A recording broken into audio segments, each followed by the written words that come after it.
Welcome, Kelly and Perry. Thanks for coming on. Thank you for having us.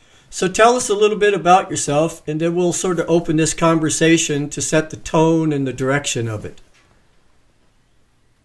Kelly, you first. Okay, all right. My background starts when I was 5 years old, when I was absconded by the Illuminati. And I was with my stepmother my single mother at the time. And so we were brought into this underground tunnel system where the Illuminati were practicing their dark arts. And my mother and I were pretty much stuck there for about a week. And my stepfather, who did not know us yet, got a remote viewing. He was a medium of a being called Moda. And he was here on a very specific mission as his incarnation. And he came and got a remote viewing of us and came and got us out of the dark arts, got us out of the training. So I've had exposure to how they train beings, humans, as well as souls, so that they can do the soul harvest and suck power out of our souls. So my dad got us out of the situation and protected us from that day forward, and that's when my training started, to be able to learn how to read the dark arts, how they operate, how they've created this matrix that keeps us from accessing our sovereignty and sacred love. Whoa, that's quite a way to start your life out. Yeah, it was quite something. Well, Perry, how about you?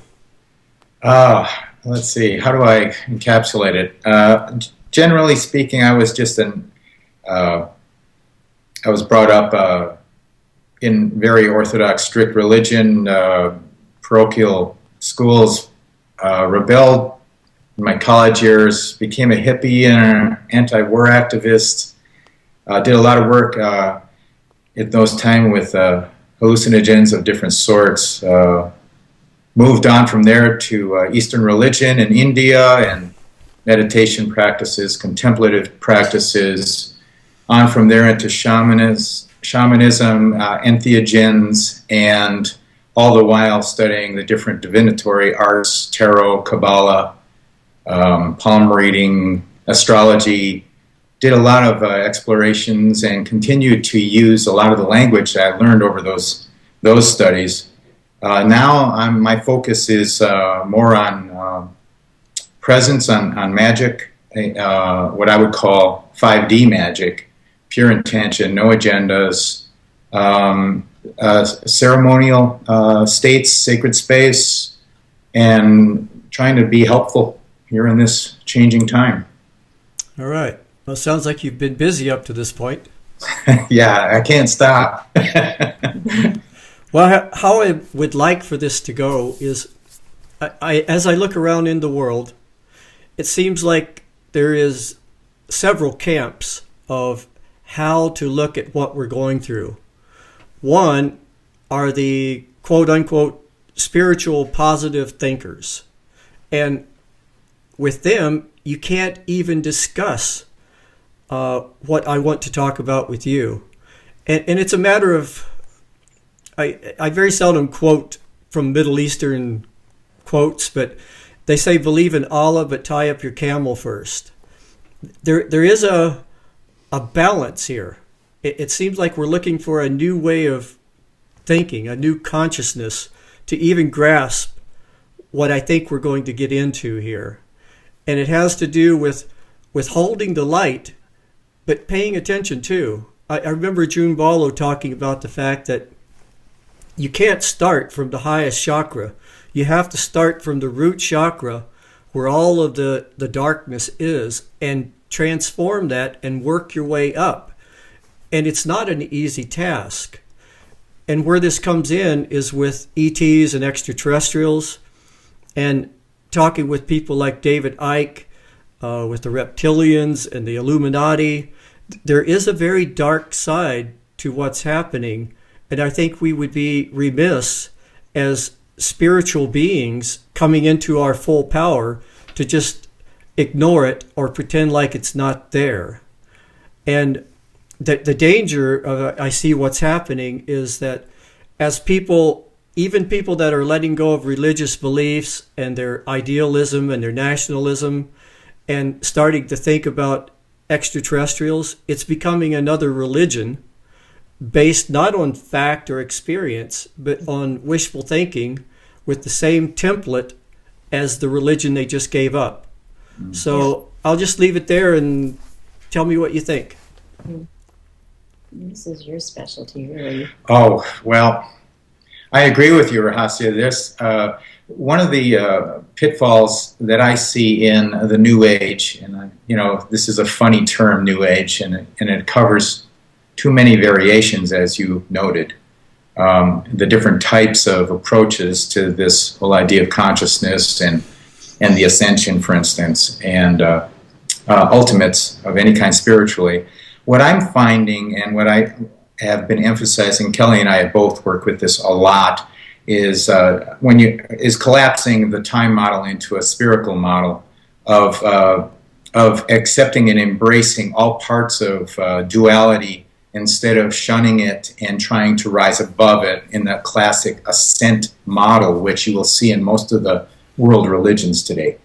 Ascent models do a fair amount of denial of their human, emotional, and sensual selves, and we have found that is its own kind of trap in the way that it splits people in two and pits them against their own bodies and their own humanity. So a lot of what I do is spend a lot of time owning my own 4D nature, my 3D and 4D nature, and encouraging people to find the innocence in those agreements that we make with our 4D selves. We like to point the finger outside of ourselves at enemies and bad guys. Instead, what we should be doing is seeing that we're all part of one soul family and that we know what it means to be on that side of the duality as well, but we chose to forget about it. If we can embrace more that this is one, that there is unity, if we can embrace more, in my opinion, our own 4D natures and stop fighting them, I believe that we will find the peace that we're looking for in the spherical center of now and in the present, and I believe that's where all miracles start. Mm-hmm. And what I've experienced is that awareness, because I left my path after being indoctrinated, through this intense training my whole childhood of understanding the dark and where they are, how they work, why they do what they do, how they do it. And it was a very intense childhood. I was too young, really. I was innocent, and it was a lot to take in, so I left my path. And for about 10, 15 years, I did this corporate job, this corporate life, and I pretended that the dark didn't exist. I didn't want to know. I wanted to just assume that there's just light and pretend like it's all just been made up so that I could just feel free and ignore it. And that awareness, when I chose out of the amnesia, that's how I claimed my sovereignty back from the dark. Because if we ignore it and we're not aware of it, that's how we're vulnerable to it. If we're aware of them and we accept that they exist, we understand how they work, and then we understand how to claim our immunity from the dark forces, the only way to do that is to perceive reality through a non-dual perspective. And the fifth dimension, for example, is the first non-dual plane where we will be experiencing that, where we're not going to be perceiving the good and the bad and the evil and the we're really all one family. And when I'm all the way home on the what I could call the 13th dimension, where we are all one being, and including Jehovah, including these dark ones, our souls are all interwoven together as one being. We're all family. And this Earth project includes all of the ETs. It includes Jehovah. It includes the dark ones. And they created this pocket of chaos so souls could come in and incarnate and experience their souls without this connection to source. They needed to experience this, and so they co-created this pocket of chaos in the universe for us to have this experience. And so for right now, presence includes this awareness. We perceive this whole game as something that we created together, and to practice presence within it is awakening. The ascension is the awakening. We're awakening in the ascension right now because it's happening now through our awakening. And as we awaken inside of the belly of the beast, that is strengthening and making our souls lean. And this is what we came to do, and it's why we chose to incarnate here. So if we can see it as a gift rather than a threat, then we all progress together.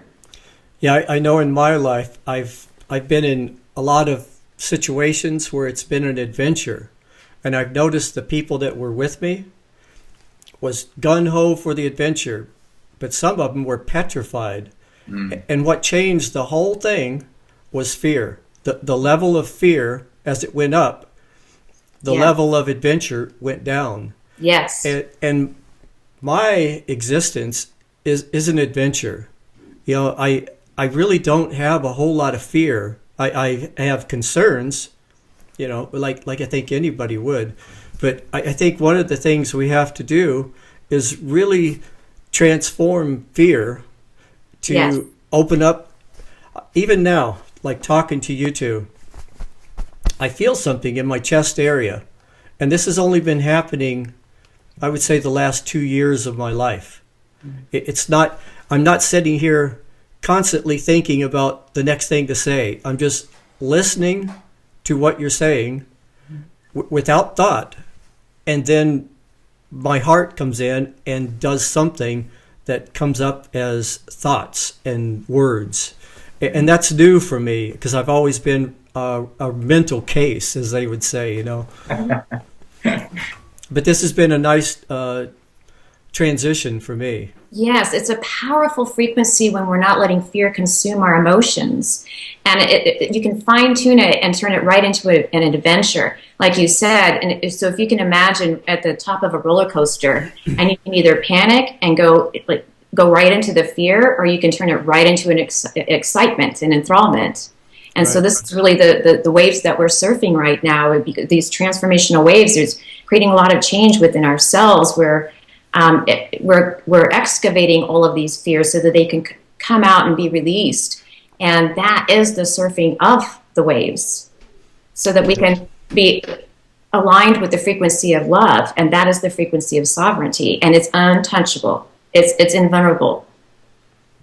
Yeah, it sort of reminds me, I was watching this little comic strip, and it was these two guys that jumped off of a cliff. And halfway down, one of them is saying, "I'm panicking." And the other one says, "Well, the time to panic was before we jumped." That's a good one. And it seems like we are in a free fall into a new dimension, a new awakening. And these are exciting times, but precarious. And they're not going to come without challenges. And I think it's important to have these discussions and wake people up to the fact that, yes, this is an adventure. It's great. But even in chaos theory, any scientist will tell you, when you go from one system to another system, that intervening time of chaos can really look chaotic. Yeah. But deeply embedded within that chaos, I remember I was talking with Bruce Lipton, and he says one way to look at it is we have our caterpillar life, our caterpillar existence, and we're trying to get to a butterfly. And we use this analogy for a lot of spiritual transformation, but what we don't pay attention to is the intervening time of the cocoon. Because once the caterpillar has devoured its environment, if it was left to be a caterpillar forever, it would just destroy the world. It would just blow up. But for some unknown reason, it finds some place to hang upside down and spin a cocoon. And inside the cocoon, it just turns into a chaotic mess. But he says, biologists know now that if you look very closely to that chaos, there are certain cells. He says we call them imaginative cells. And I think we would call them visionaries. But those imaginative cells are picking up some kind of a frequency, a sacred emerging pattern that all of that chaos starts organizing itself around those cells and becomes a butterfly. And I think that's where we're at today. We have to learn to listen to the imaginative cells, our visionaries, our channelers, but it takes discernment because there's so much misconception and misinformation out there. Yes, and I liken that metaphor to when this happens in the cocoon, it's one substance. That oneness is implied in that, and when we can remember that we're one being and we're merging together, and our frequency is weaving together. We're all family, and we're weaving together, and we are creating this ascension and this awakening together. So, do you ever have any doubts, either one of you, about? Okay, let me put it this way: like the things that we're talking about, we can't say, here's what I'm talking about, and hold it out in a material form. We're talking about really etheric, multidimensional ideas that are difficult to grasp. And I know some of my ideas that I feel like I've even had an experience with. Sometimes I have doubts. Do you ever have a doubt? And if you do, what do you do about it? That's a good question. Would you? Well, when I think about doubts, I think about what am I doing, and how should I do it, and what's worth doing, and who am I, and all of those question marks that jump up. I guess you could say that examination of that unknowingness could be called a doubt. But I have no doubts that I'm part of an amazing coherence. No matter what I know of the intricacies of me, I know the coherence knows a level of order that I only aspire to know. But in that aspiration to know the coherence of all life, because the perfection is all around us and inside of us and outside of us, microscopically and telescopically, dimensionally, I know this coherence exists so obviously that to me, I'm just a willing student. When I have a doubt, I just know there's more to learn. I never see it as being the end of anything. I don't carry a lot of ego structures anymore that need to be an expert. There was a time when I needed that, like a life raft on the sea of chaos, to try to feel like I was significant. But with me, the level of doubt and chaos has left to the degree that I say I cleaned up my ego act. And I don't have a problem with ego. I think that there is a balanced way to be ego and to have and use ego. It's a great tool. What I'm speaking to are the false selves of me, the ones that thought they never would have lived a good life without doing X, Y, or Z before I died. My values, what's right and what's wrong, what has to happen on the planet and my part in it. All these tensioners, I would call them, have a way of pulling us away from our actual basic miraculous nature. So I spend less time, when I have a doubt, I look at who's the doubter more than I worry about it. Right. Mm-hmm. Yeah, the ego thing has been, I think my most difficult thing to overcome with ego was I used to say, I want to wake up. And the most difficult thing to come to realize is the I that was saying that won't be there when I wake up. So it's like trying to get this little kid to help you go on a vacation to this really fun spot, but you can't go. Yeah, that has been, and it sort of reminds me, there's a parable in the Bible about the householder and getting the household in order. There was the gardener's doing the cooking, and the cook is doing the laundry, and everybody's doing everybody's job, and it's in total chaos.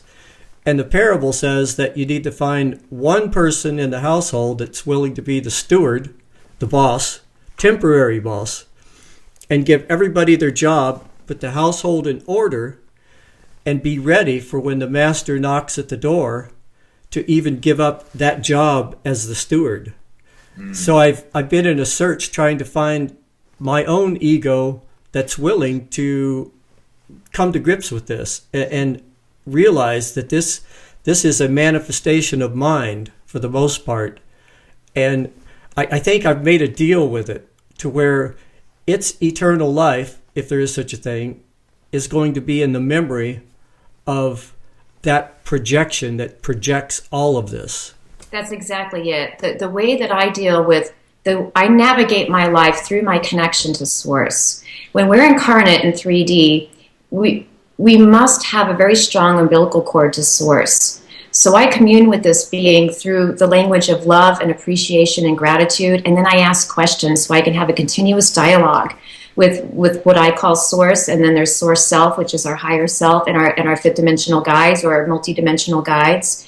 And the integrity and the coherence that comes from these beings has eliminated all doubt in my work and what I understand, because the integrity and the clarity that comes from my understanding of what they're helping me understand, and they help me remember where I came from, how I've been trained to do exactly what I'm doing, and they awaken my awareness beyond the ego. My self-perception has gone from a physical being to personality, from ego self to a broader aspect of self, which is the oversoul of self, and the individuated soul self that I chose to incarnate as here. And within that frequency is this integrity that has so much coherence in it, and I navigate my life through that coherence, and I don't make any, I can't say that I don't make any mistakes, but I walk doubtlessly on my path. It cultivates confidence in what I do, and it has never steered me wrong. It has created my life has come to what it has as a fulfilling experience of existing here because of that guidance and that coherence. Yeah, sometimes the realization of what you're saying comes with age, experience, and the ability to look back. Like right now, our life is a little precarious where we live. I don't know exactly how long we can live here. And if I, with my old mind, if I looked forward, it would seem a little scary, to lack of words. But with my hindsight and my age, I've learned that everything always works out. So I keep pulling myself back into my center and my moment, and realize that this is the only moment I really need to be concerned with, because this is the only moment there is. Of course, then my mind goes, what the hell are you talking about? You know, but I feel this is where this feeling I'm talking about is becoming more important. My heart chakra opening up, possibly even my biological heart, you know, tuning into this, because when I go there's an assuredness, a knowingness that I can't get here. Right. Yes, to me it's my connection to source, and having a personal relationship with that which created us is the way I access that. And then that communication always comes from my heart and through my heart, because it is inside of us. It's not outside of us. It's not in a cloud somewhere. It's actually that being which never left us, because it loves us so much. It would never leave us. It never has, and it never will. It's inside. It's when we slow down enough, and rather than meditate and just sit in silence, to create a dialogue with that being that loves us, and we can get clarity and guidance from that being, and that there's so much safety and comfort and love in that relationship. And this is what's been taken from us by the Matrix. This is what religion was all about, was to cut our source off, to cut our umbilical cord off from source. And now that's up to us to take back that contact and claim back that relationship and cultivate it. It's really what's gotten me through all the difficult times in my life. Yeah, it's funny too. I hear Christians talk about that's the way, that's the light, and all that. But you know, if they would just read the Bible, it would clear up a lot. Like the Sermon on the Mount, Jesus talks about the fact that he says, "Beware, because what's growing out of my teaching right now is meant to confound and confuse you, and it's not the way." And he said this is the early synagogues and the Baptists and all that evolved into what we have today. And it is such a confusing, divisive, maddening mess that as people are waking up, they start seeing that and just stop going to church to begin with. But then as things evolve, we actually start getting resistance towards that. And I know I wrote my book, and that book was a little bit of a cathartic release for me. Like if I would rewrite that book now, it would have a lot more compassion and love and less judgment, you know. But, you know, that's writing that book helped me get to that point. So true. You know, what could I say? My own book helped me. I love that book because not many people dared to be inflamed and infuriated. Not to say that you were that overt in your anger in the book, but it was refreshing because so many people are too careful at protecting the status quo because they're afraid they'll hurt someone's feelings. The fact is that we've all been hurt immeasurably by all this indoctrination over the many centuries and by the few who have taken power over the rest of us. Yeah. So I'm really refreshed by your book, and I also am glad to hear what you've learned through the process. I believe it actually was a healing thing for you and probably for a lot of people who read it. Yeah, I've gotten a lot of positive feedback, especially from women, because during the research for that book, I started first realizing on a mental level what our patriarchal organizations and society has done to women. And on my mind level, I just went, wow, that's pretty screwed up. Mm-hmm. But I tell you, when it hit my heart level, I cried one evening because what in the world are we thinking? What are we doing?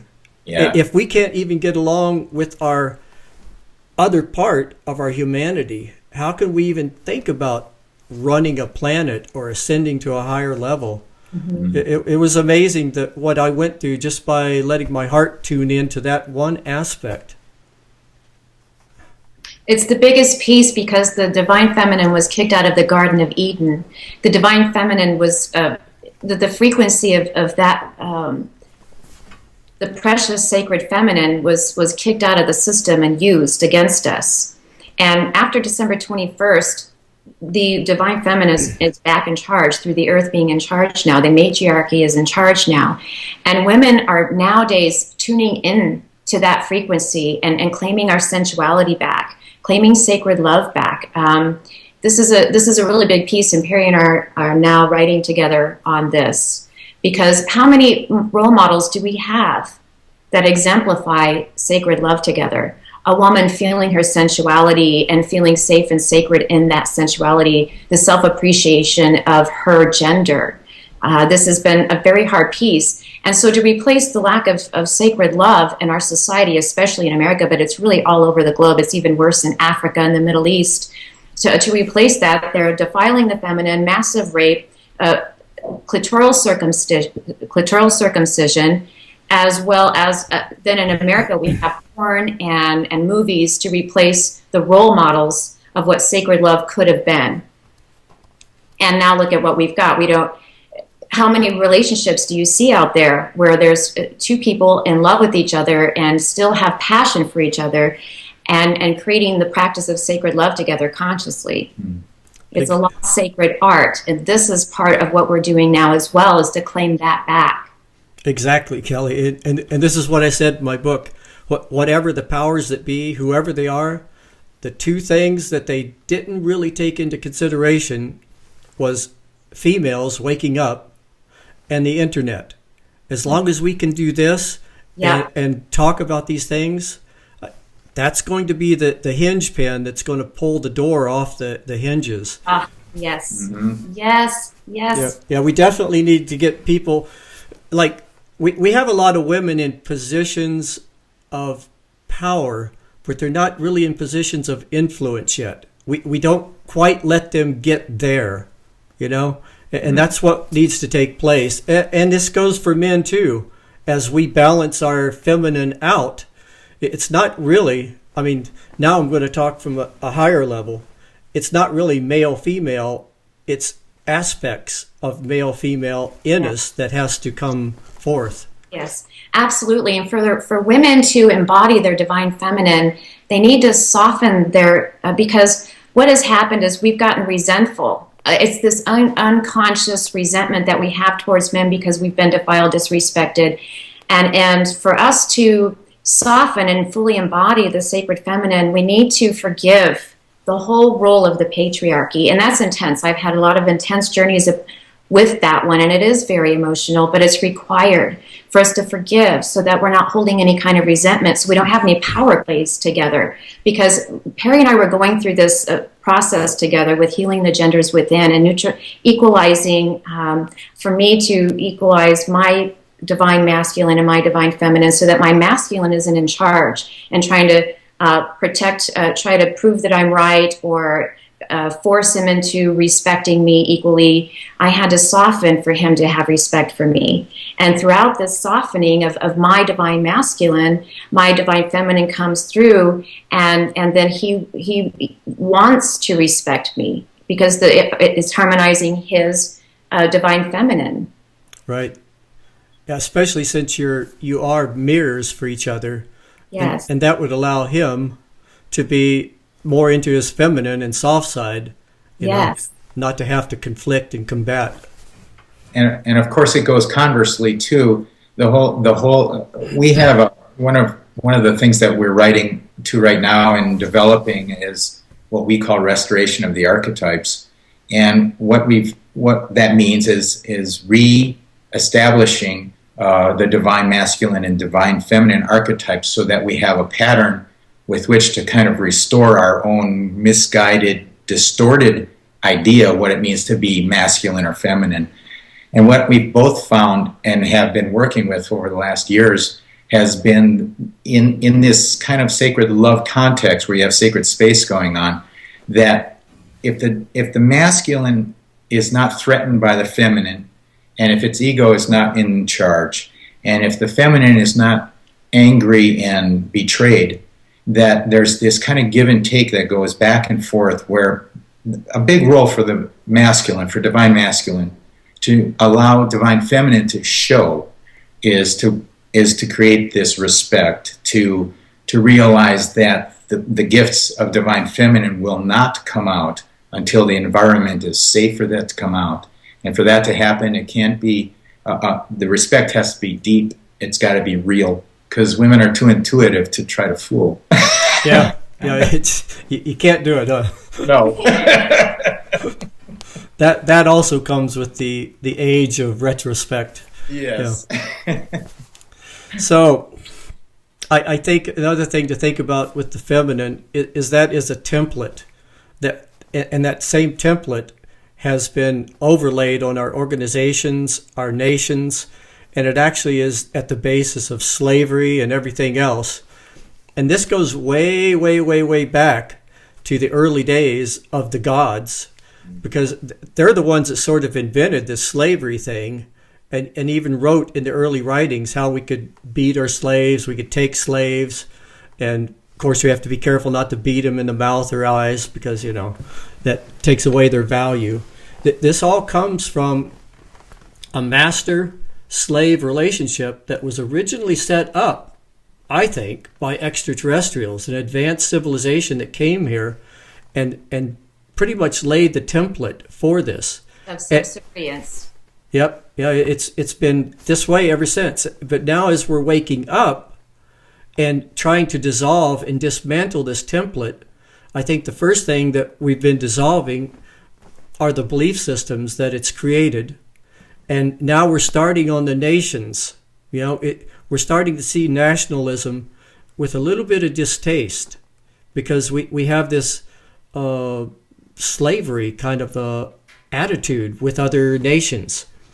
It doesn't matter how nice they are, how good they are, but if they have stuff that we want, you know, they're a little bit in danger. I know I was talking to some people in Argentina, and they don't have a whole lot of oil down there. Not, you know, they have some, but they said, we're really glad.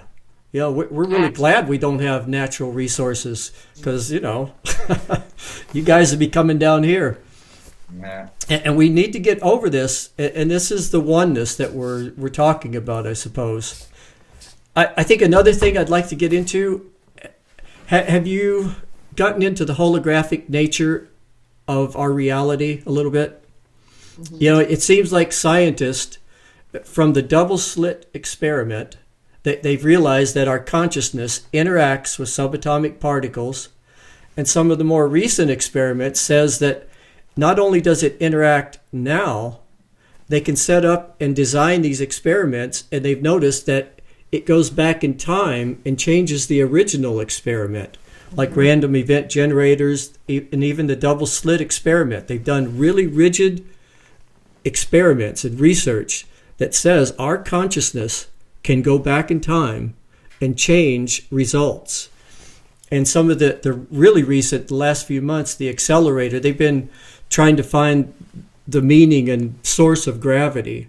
And this is also coming out that life is more like a holographic projection than a reality of substance. And if that's the case, then there truly is no out there.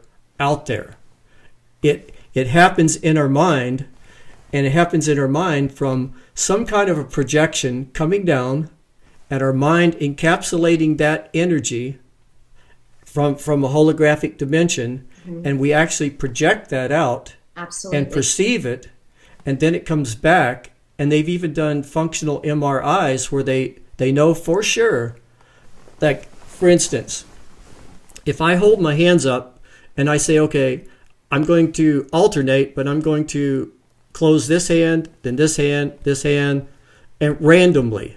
Well, they know from functional MRIs that there's a part of my brain that knows which finger I'm going to close 6 seconds before I close it. So that means that somewhere in the true reality, it's happening before it even gets here.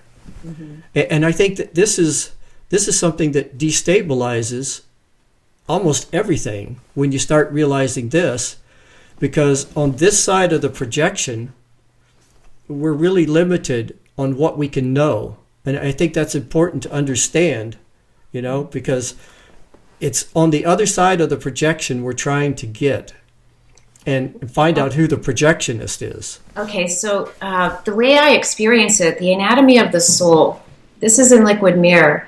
The anatomy of the soul is like an orb. And within the orb, there's these energy channels.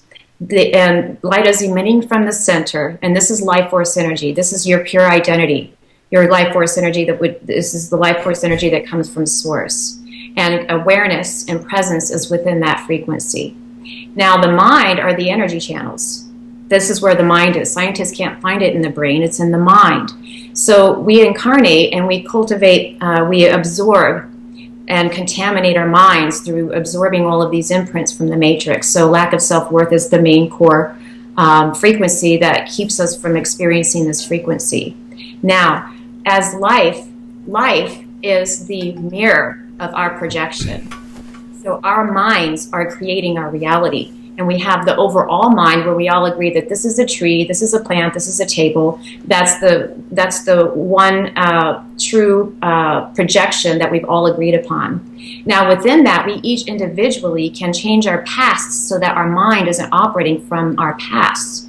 And as we cultivate, like soul retrieval is how we change our past. We can actually change the past through healing our emotional wounds. And then the projection that we create as what we experience as life, the reflection of our soul, becomes more harmonious. And this is the kind of magic that we have available to us now more than ever, because the veils are thinning and the fear is easier to feel and release.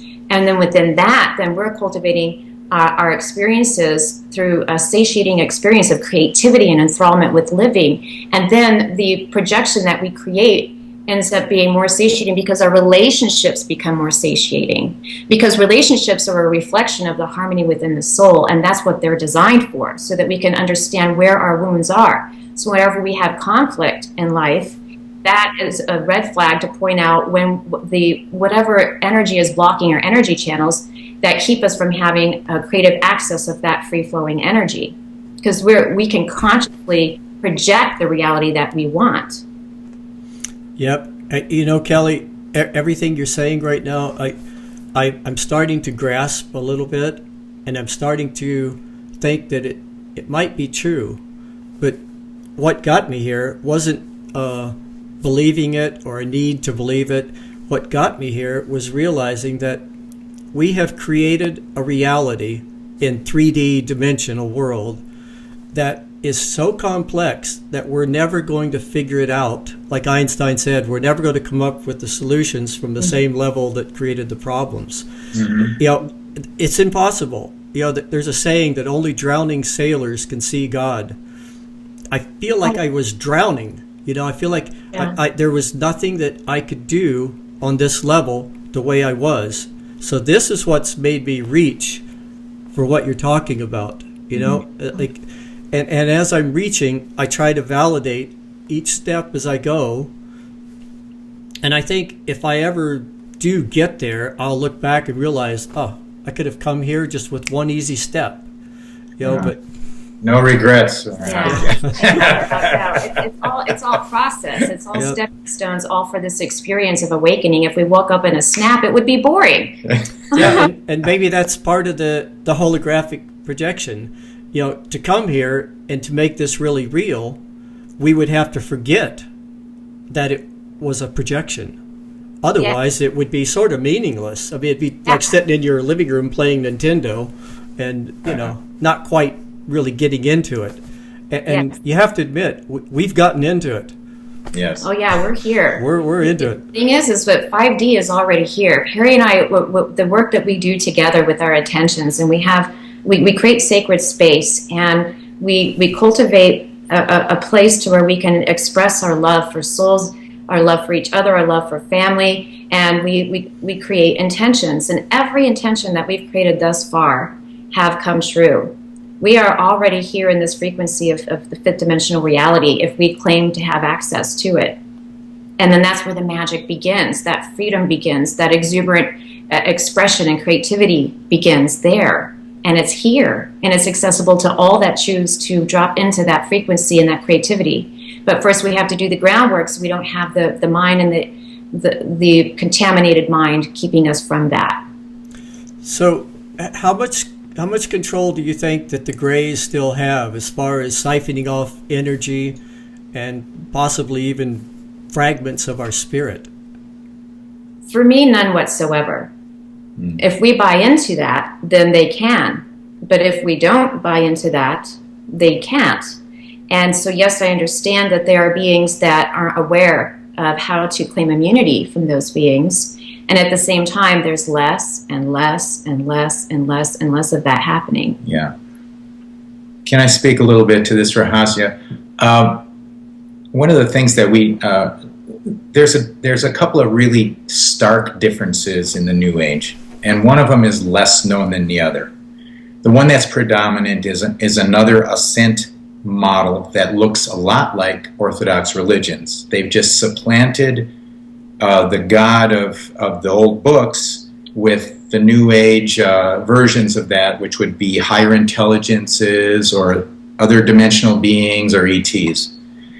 All of those ascent-oriented version in the New Age has still this projected idea that they live in time, predominantly in time and space. They see themselves as not complete.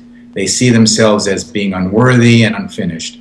And so they're looking for the missing pieces or waiting for the time when they will get what they need from some other source. Mm-hmm. Contrary to that viewpoint are those that come in here as emissaries from 5D, in which case they're not here to develop along a linear path toward worthiness.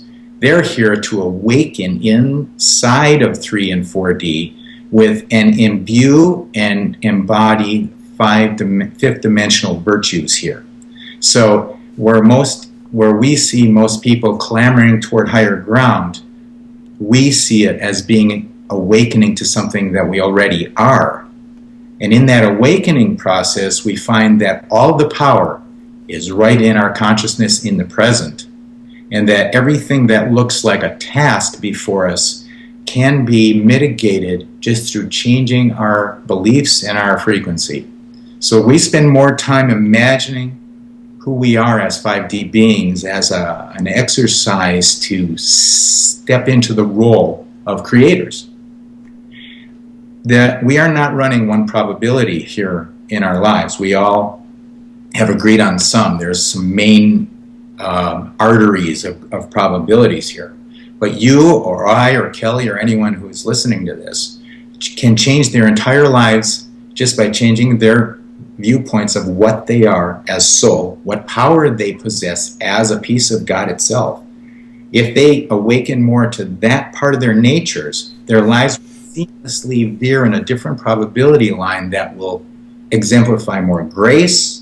It'll show a different world than someone else who is still afraid and looking to be saved, creating things out of fear-based ideas and beliefs, cataclysms, catastrophes, death, all of that stuff, it's all built by the operating agents of creativity, which is you, me, and anyone else. Well, hopefully that's what we're doing right now, is being part of this new creation. Yeah, I'd like to interview you again sometime, and we'll get into the Anunnakis, and that's a whole other aspect of this that would be a total another interview. But before we close this, why don't you tell me about what you're working on right now? Me? No, you. Well, Cooperation, that's what we're writing together, and we're writing about sacred love. We're writing about how to restore the divine feminine and the divine masculine, how they can work together to access sacred love together, how to create an altar. This is in our last book, Surfing the Transformational Waves of 2012. In the last chapter, it goes into the altar work. Has nothing to do with worship. It has something to do, it's all about having a virtual reality, creating a virtual reality for yourself so you can flip yourself inside out and have a way to practice your love and access your love of existence, your love of source, your love of your family. It's also a way to do a practice recapitulation so we can clean up our relationships, so that we know we take objects that represent family or friends that we might have conflict with, and we restore the relationship through apology and forgiveness. And then what we do together as the practice of sacred love, so that couples can have a way to mend the relationship and mend the relationship between the archetypes, where we're healing the archetypes of the genders. It sounds like it's going to be an interesting writing. Oh, it's great fun because it's really on the edge of creativity. Another thing that in this altar work and in the articles that we write, we're really showing ourselves and people, we're exploring and thereby showing others the power of intention when it comes from this pure place in the sacred space. There's a lot of talk about intention, but without a real sacred space where you believe into it, that intention will have varying degrees of effectiveness. So without being too agenda-oriented, we keep the virtues up front and center, and mainly love is the guide of all of it. But we believe, and this is what we write about for all of us, that we are all prototypes of the God that we seek. We all are meshed together with the God self so inextricably that we couldn't separate one from the other. And as those prototypes, as those proxies or co-partners with God, that we really are the agency through which this creativity happens in this world or any other one. So we're just trying to help people to create the life that their hearts demand. Yeah, and it seems like that's the focus of a lot of people right now.